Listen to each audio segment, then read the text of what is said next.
హరి ఓం. ఈశావాస్యోపనిషద్ 16వ మంత్రం.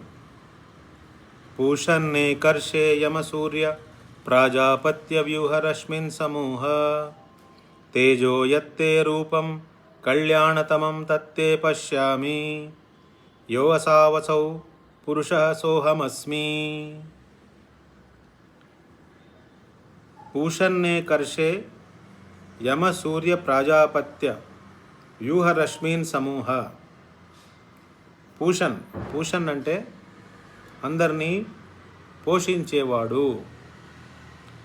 అందరినీ పోషించేవాడు ఆ భగవంతుడు.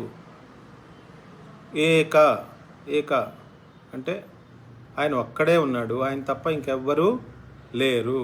ఈశావాస్యం ఇదం సర్వం. ఈ ఏకం అనేది చాలాసార్లు మనకి కనపడుతూ ఉంటుంది. అది భగవతత్వానికి సంబంధించిన పదం.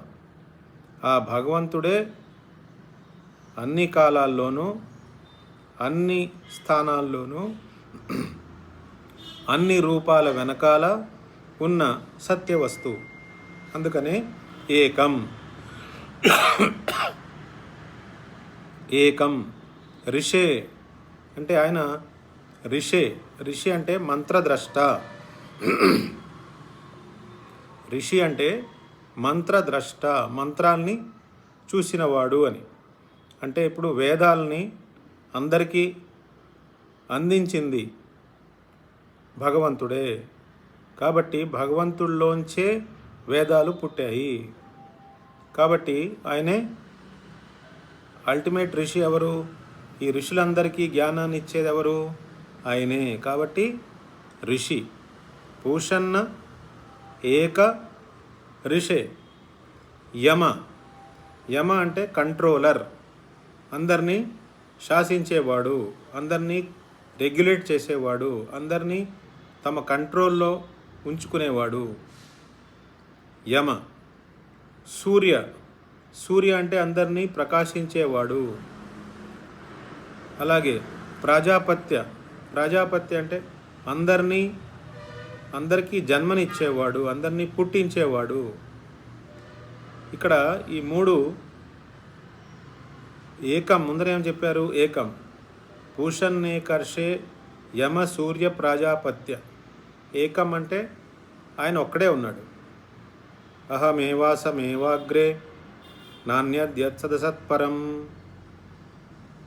అంటే సృష్టికి పూర్వం కేవలం నేను ఒక్కడనే ఉన్నాను అంటున్నారు.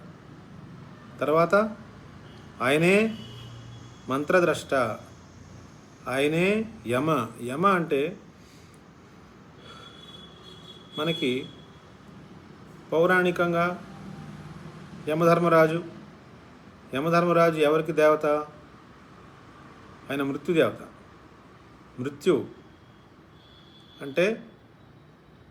మృత్యు అనేది ఒక మార్పు. ఆ మార్పు రావాల్సిందే. అంటే ఎప్పుడు ఖచ్చితంగా జరుగుతుంది. అది పుట్టిన వాడికి మృత్యువు తప్పదు, మృత్యు ఉన్నవాడికి మళ్ళీ పుట్టుక తప్పదు. ఆ మార్పు ఎప్పుడూ జరుగుతూ ఉంటుంది. ఆ మార్పుని రెగ్యులేట్ చేసే భగవంతుడి యొక్క శక్తి, ఆ అడ్మినిస్ట్రేటర్ పేరే యముడు. సూర్య ప్రకాశించేది, సూర్యుడు. మనకి సూర్యుడు లేనిదే అసలు మనకి ఇక్కడ జీవితమే ఉండదు. సూర్యుడిచ్చే కాంతి, సూర్యుడిచ్చే ఉష్ణము, ఆ రెండింటి వల్లనే ఇక్కడ ఈ భూమండలం మీద జీవనం సాగుతోంది. సూర్యకాంతి లేనిదే, సూర్యుడి నుంచి ఉష్ణం రాందే అసలు మనం ఇక్కడ జీవించలేము. కాబట్టి సూర్య అన్నారు. అంటే అందరినీ పోషించేవాడే ఒక్కడే. ఆయనే మంత్రద్రష్ట, ఆయనే వేదాల్ని సృష్టించాడు, ఆయనే కంట్రోలర్ అంటే ఆయనే యమ, ఆయనే సూర్యుడు. మనకి భగవద్గీతలో కూడా సూర్యుడికి నేను ఈ జ్ఞానాన్ని ముందే ఇచ్చాను అంటే ఆ జ్ఞానం అందరికీ ఆయనే ఇస్తున్నాడు. ఋషులకు ఆయనే ఇచ్చాడు, యముడికి, సూర్యుడికి, ప్రజాపతి అంటే బ్రహ్మదేవుడికి. ఇక్కడ యమ, సూర్య, ప్రజాపత్య అని 3 విషయాలు వాడారు. మూడు పేర్లు మనకు కనపడుతున్నాయి. ప్రజాపతి అంటే బ్రహ్మ సృష్టించేశాడు, అందరినీ ప్రకాశిస్తున్నాడు సూర్యుడు. మళ్ళీ సమయానికి మృత్యు వచ్చేస్తోంది యమధర్మరాజు. ఈ ఉపనిషత్తులో వాడే ఈ పదాలు కానీ, ఈ క్యారెక్టర్స్ కానీ ఇవి చాలా గూఢమైనటువంటి అర్థాలు ఉన్నవి. ఇప్పుడు సూర్యుడి యొక్క కుమారుడే యమధర్మరాజు అంటాం పౌరాణికంగా. కూతురు యమునాదేవి అంటే యమధర్మరాజు, యమున అన్న చెల్లెలు అన్నమాట. సూర్యుడు తండ్రి. చూడండి, మనం భూమి మీద ఉన్నాం, భూమి తిరుగుతోంది. సూర్యుడు ఉదయించుడు, సూర్యుడు అస్తమవుడు. సూర్యుడు ఎప్పుడూ ఒకేలా ఉంటాడు, భగవంతుడు కూడా ఎప్పుడూ ఒకేలా ఉంటాడు. ఆ బ్రహ్మతత్వం ఎప్పుడూ ఒకేలా ఉంటుంది, ఆత్మతత్వం ఒకేలా ఉంటుంది, ఈశ్వరతత్వం ఒకేలా ఉంటుంది. అది ఒకటే, ఏకం. అందులో ఏమీ మార్పు రాదు, మారకుండా ఉండే సత్యం అది. కానీ భూమి మీద మనం నుంచున్నప్పుడు మనకి భూమి తిరగడం వల్ల పగలు రాత్రి కనిపిస్తున్నాయి. అలాగే మనం ఈ దేహంలోకి దూరి దేహాన్ని నేను అనుకుని మన కథ అల్లుకున్నప్పుడు ఆ కథలో మనకి సుఖం వస్తుంది, దుఃఖం వస్తుంది. దేహం అంటే జడం, భూమి, మట్టి. దేహం కూడా మట్టి. ఇందులో కూర్చున్న తర్వాత మనకి ఆ ఆత్మతత్వం కనపడకుండా సుఖ దుఃఖాలు కనపడుతున్నాయి. అంటే మనకు పగలు అయినట్టు రాత్రి అయినట్టు, పగలైనట్టు రాత్రి అయినట్టు కనపడుతుంది భూమి మీద నుంచి సూర్యుని చూస్తున్నప్పుడు. ఈ పగలు రాత్రి లెక్క పెట్టేసేసుకుని 12 గంటలు పగలు, 12 గంటల రాత్రి అంటున్నాం.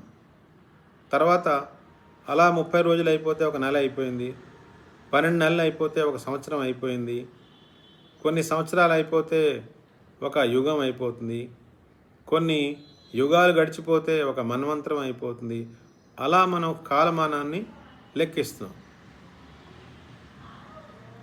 అలా కాలాన్ని లెక్కించుకుంటూ ఈ కాలం మంచిదని, ఈ కాలం మంచిది కాదని, అంటే ఈ మంచి చెడుని మనం కాలం మీద నెట్టుతున్నాం. ఇదేదో కలికాలం, ఇది మంచిది కాదని, ఈ కలికాలం అని మనల్ని బెదిరించేస్తుంటారు. ఈ కాలం అనేదే ఒక కల్పన. సూర్యుడి దృష్టిలోంచి అసలు పగలు రాత్రే ఉండవు. సూర్యుడు ఉదయించడు, అస్తమించడు. అప్పుడు సూర్యుడు స్టాండ్ పాయింట్ నుంచి మనం చూస్తే అసలు పగలు రాత్రే ఉండవు. అప్పుడు కాలం ఏమైనట్టు? కాలం మాయమైపోయినట్టేగా. సూర్యుడు స్టాండ్ పాయింట్ నుంచి పగలు రాత్రి ఉండవు, అప్పుడు నెలలు ఉండవు. అప్పుడు ఒక సంవత్సరం కానీ, కొన్ని సంవత్సరాలు కానీ, కొన్ని యుగాలు కానీ, కొన్ని మన్వంతరాలు కానీ అసలు ఏమీ సాధ్యం కాదు సూర్యుడు స్టాండ్ పాయింట్ నుంచి. అదేవిధంగా ఆత్మ స్టాండ్ పాయింట్ నుంచి కాలానికి అస్తిత్వం ఉండదు. ఆత్మలో కాలం ప్రవేశించలేదు. ఆత్మలో తలంపులు వచ్చినప్పుడు ఆ తలంపులే కాలాన్ని పుట్టిస్తాయి.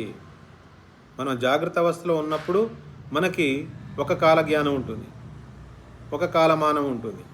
అదే మనం స్వప్నలో ఉన్నప్పుడు మనకి వేరే కాలజ్ఞానం ఉంటుంది, వేరే కాలమానం ఉంటుంది. సుషుప్తిలో ఉన్నప్పుడు అసలు కాలజ్ఞానం ఉండదు, కాలమానం ఉండదు. అంటే కాలం ఎప్పుడు పుడుతోంది? తలంపులు పుట్టినప్పుడే కాలం పుడుతోంది. తలంపులు మాయమైపోయినప్పుడు కాలం మాయమైపోతుంది. తలంపులు పుట్టడం మాయమైపోవడం అనేది రెండు ఆత్మ యొక్క విభూతి. ఆత్మలో తలంపులు ఉండవు, ఆత్మలో కాలం ఉండదు. ఆత్మ ఎప్పుడూ వీటన్నింటినీ ప్రకాశిస్తూ వీటన్నింటికి అతీతంగా ఉంటుంది. ఇక్కడ యమధర్మరాజు అంటే కాలానికి చిహ్నం అన్నమాట.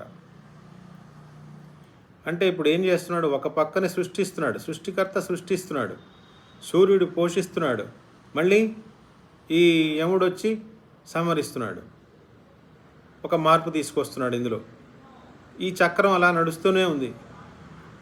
ఈ చక్రం నడవడం వల్ల ఏమైంది? ఒక వ్యూహరశ్మిన్ అంటే సూర్యుడిలోంచి ఎలాగైతే కిరణాలు వస్తున్నాయో, బ్రహ్మదేవుడిలోంచి ఆయన ఎలాగైతే సృష్టి మొదలు పెడుతున్నాడో, అలాగే యమధర్మరాజు ఎలాగైతే మృత్యు దేవతలాగా అందరిలోనూ మార్పు తీసుకొస్తున్నాడో, ఇలా చేయడం వల్ల ఏమవుతోంది? ఈ దృశ్యంలో అనేక రంగురంగుల ఆకృతులు, మంచి చెడు ధ్వనులు, చావు పుట్టుకలు, అంటే మొత్తం సృష్టి అంతా ఒక, ఇక్కడ ఏమన్నారు? వ్యూహ రశ్మిన్ అంటే కిరణాల యొక్క వ్యూహం అన్నమాట ఇది. సృష్టికర్త సృష్టించేశాడు, సూర్యుడు పోషించేశాడు, యమధర్మరాజు వచ్చి చంపేశాడు. అంటే ఒక సినిమా సీరియస్గా నడిచేస్తోంది ఇక్కడ. కానీ వీళ్ళందరూ ఎక్కడి నుంచి వచ్చారు? ఏకం. ఆ పూషన్నే కర్షే, ఆ ఏక ఋషి, ఏకం అంటే ఒక్కడే, ఆ పాలించేవాడు ఒక్కడ ఎవరైతే ఉన్నాడో ఆయనలోంచి వీళ్ళందరూ కనపడుతున్నారు. ఇదంతా నడుస్తున్నట్టుగా కనపడుతోంది, ఇదంతా జరుగుతున్నట్టుగా అనిపిస్తోంది. ఇవన్నీ మనకి జాగ్రత్త స్వప్నలో మన బుర్రలో తిరుగుతున్నాయి. సుషుప్తిలోకి వెళ్ళినప్పుడు మళ్ళీ ఏమీ ఉండట్లేదు. మనలో ఉండే సుషుప్తి బాహ్యంగా ఉన్న మహాప్రళయానికి సమానము. సృష్టి స్థితి ప్రళయం ఎలాగో మనకి జాగ్రత్త స్వప్న సుషుప్తి అలాగా అని చెప్పుకున్నాం. ఇప్పుడు సుషుప్తి ఈజ్ ఈక్వల్ టు మహాప్రళయం అనుకున్నాం. తర్వాత మళ్ళీ మెలకు వచ్చినప్పుడు మళ్ళీ బయటకు వస్తారని నేను ఇక్కడ మనం తెలుసుకోవాల్సింది ఏంటంటే, ఒకటి మహాప్రళయం, ఇంకొకటి ఆత్యాంతిక ప్రళయం. ఆత్యాంతిక ప్రళయం అంటే అసలు ఆ ఏకం అన్నాం కదా, ఆ ఏకంలో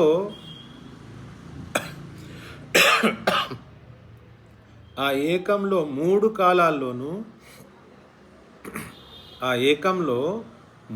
కాలాల్లోనూ, అసలు ఎప్పుడూ సృష్టి జరగట్లేదు.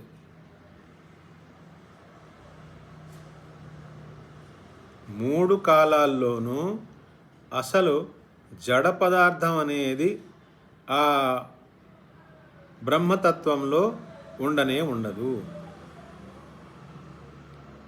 అంటే జడము లేదు, తలంపులు లేవు.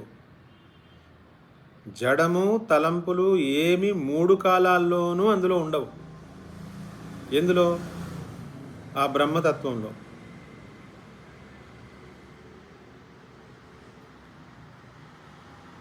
కానీ ఇంత సినిమా కనపడుతూ ఉంటుంది. మరి ఈ సినిమా ఎక్కడున్నట్టు? ఈ సినిమా ఎక్కడుంది? మరి ఆయనలో ఏమీ మార్పు రాకుండా ఈ సినిమా అంతా కనపడుతోందంటే, ఈ సినిమా అంటే ఎవరో సృష్టించేస్తున్నాడు, ఎవరో నడిపేస్తున్నాడు, ఎవడో సంవరించేస్తున్నాడు. ప్రజాపతి, సూర్యుడు, యముడు వీళ్ళందరూ షో రన్ చేస్తున్నారు కదా. ఇదంతా ఎక్కడ జరుగుతోంది? బ్రహ్మంలో ఏమీ మార్పు రాకుండా అది ఎలా ఉన్న తత్వం అలాగే ఉంటూ, ఇది కేవలం ఐంద్రిక ప్రతీతి, మానసిక ప్రతీతి.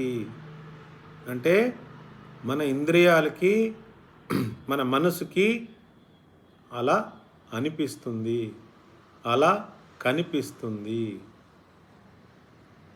కానీ వాస్తవానికి ఏమీ ఉండదు అని ఎలా తెలుస్తుంది మనకి? ఇక్కడ అంటున్నారు వ్యూహరశ్మిన్ సమూహ.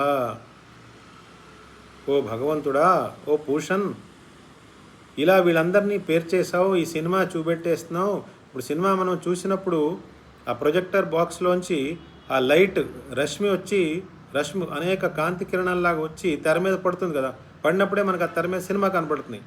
అలాగే ఇక్కడ వ్యూహరశ్మిన్ సమూహ, ఈ వ్యూహరశ్మిన్ అంటే ఆ కాంతి కిరణాల్లా వచ్చేస్తున్నాయి అన్నమాట. అందులోంచి వచ్చి మనల్ని కన్ఫ్యూజ్ చేస్తున్నాయి ఇక్కడ. కాబట్టి ఇక్కడ ఆ సాధకుడు ఏమంటున్నాడు? వ్యూహరశ్మిన్ సమూహ, ఇలా పేర్చేసావు కదా, ఈ రశ్ములన్నీ ఇలా పేర్చేసావు, వీటిని అన్నింటినీ కాస్త చుట్టబెట్టేసుకో, కట్టబెట్టేసుకో, పక్కకు తీసేసుకో. ఎందుకని? తేజో యత్తే రూపం, తేజో యత్తే రూపం, నీ తేజోమయ రూపం ఏదైతే ఉందో, కళ్యాణతమం అంటే అన్నింటికంటే మంగళమయమైనటువంటి రూపం. ఆ తేజో యత్తే రూపం కళ్యాణతమం తత్తే పశ్యామి, అది నేను చూస్తున్నాను అంటున్నాడు సాధకుడు. తత్తే పశ్యామి, పశ్యామి అంటే ప్రజెంట్ టెన్స్, అది నేను చూస్తున్నాను. ఏం చూస్తున్నాను? తేజో యత్తే రూపం కళ్యాణతమం, నీ కళ్యాణతమమైనటువంటి తేజోమయమైనటువంటి రూపాన్ని నేను చూస్తున్నాను. నువ్వే ఆడిస్తున్నావు ఇలాగా, ఈ రకంగా నీలోంచే ఆ బ్రహ్మదేవుని తీస్తున్నావు, నీలోంచే ఆ సూర్యుని తీస్తున్నావు, నీలోంచే ఆ యముడిని తీస్తున్నావు. నువ్వే వేదాలని సృష్టిస్తున్నావు, ఆ వేదాలని మళ్ళీ బ్రహ్మదేవుడికి చెప్తున్నావు, సూర్యుడికి చెప్తున్నావు, యముడికి చెప్తున్నావు. నువ్వే ఈ షో అంతా రన్ చేస్తున్నావు. కానీ నువ్వు తేజో యత్తే రూపం, తేజోమయం కళ్యాణతమం తత్తే పశ్యామి, దాన్ని నేను ఇప్పుడు చూస్తున్నాను. ఎలా చూస్తున్నాను? ఎందుకు చూస్తున్నాను? మనకి 9 నుంచి 14 మంత్రాల్లో సాధన చెప్పారు, 15వ మంత్రంలో ప్రార్థన చెప్పారు. ఇవన్నీ చేయడం వల్ల ఏమైంది? ఆ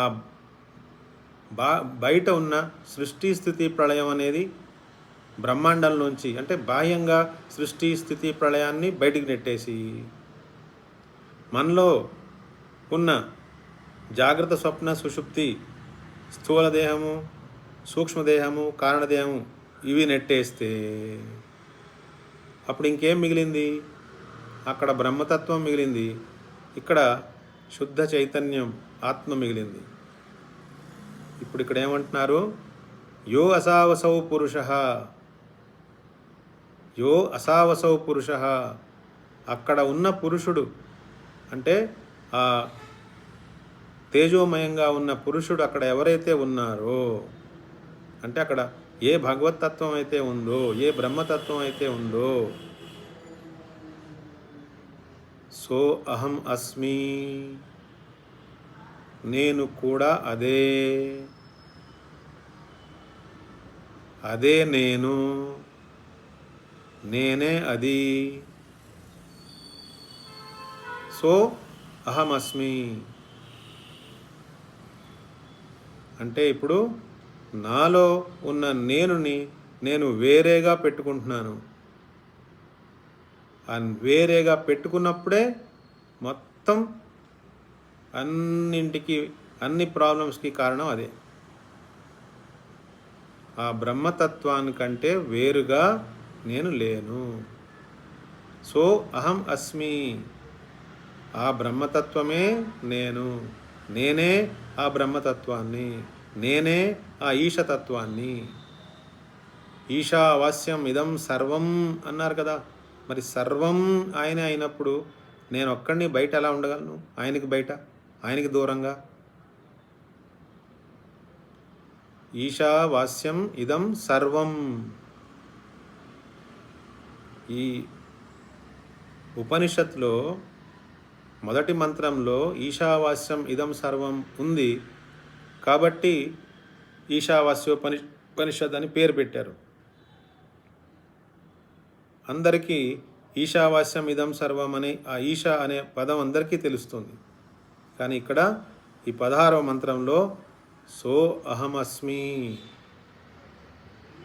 అది నేను, ఆ ఈశతత్వం నేను. నేను అంటే ఈ దేహం కాదు, ఈ ఇంద్రియాలు కాదు, ఈ మనసు కాదు, బుద్ధి కాదు, సంస్కార బీజాలు కాదు. అంటే ఈ 3 దేహాలని తీసేసిన తర్వాత, ఈ 3 దేహాలు స్థూల సూక్ష్మ కారణ దేహాలు తీసేసిన తర్వాత శుద్ధ ఆత్మ చైతన్యం ఏదైతే ఉన్నదో ఆ ఆత్మ చైతన్యమే బ్రహ్మము. మనకి మాండుక్యోపనిషత్తులో మనం ఏం నేర్చుకున్నాం? అయం ఆత్మ బ్రహ్మ, ఈ ఆత్మయే బ్రహ్మము.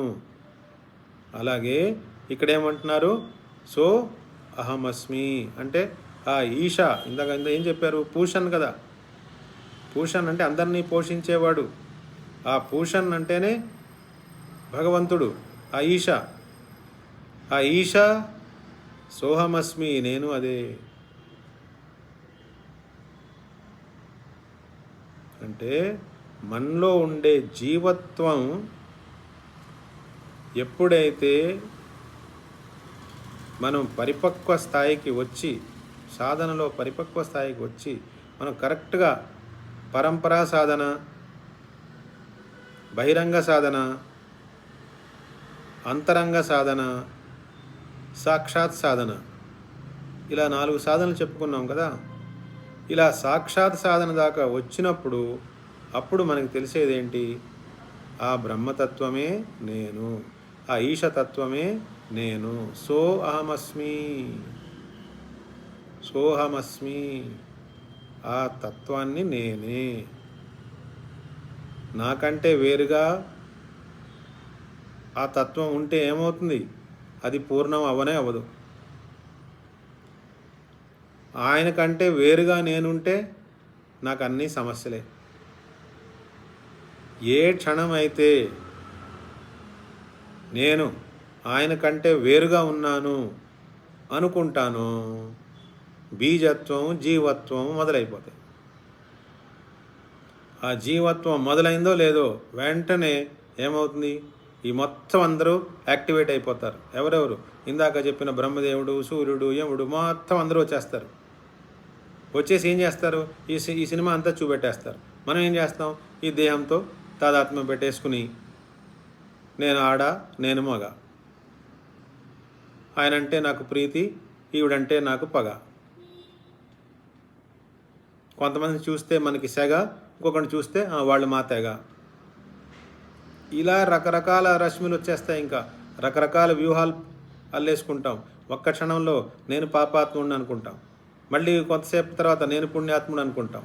నేను జీవాత్మ అంటాను, నేను పుణ్యాత్మ అంటాను, నేను పాపాత్మని అంటాను. లేకపోతే చనిపోతే నేను ప్రేతాత్మ అంటాను.